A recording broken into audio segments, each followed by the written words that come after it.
The question is,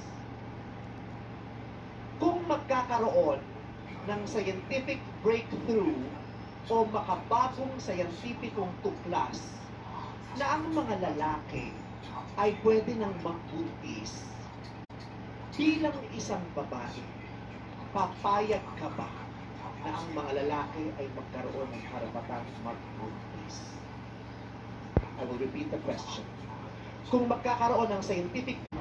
Naniniwala po ako na ang bawat isa sa atin ay hindi perpekto.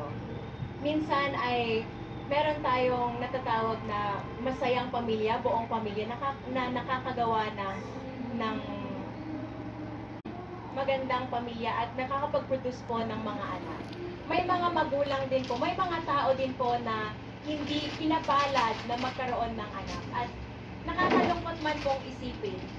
Pero para sa akin po, napakaganda po na magkaroon din po ng karapatan ng mga lalaki na maranasan kung paano po manganak dahil bilang isang tao, kung ang partner po niya ay hindi mabibigyan ng pagkakataon na hindi mabuntis.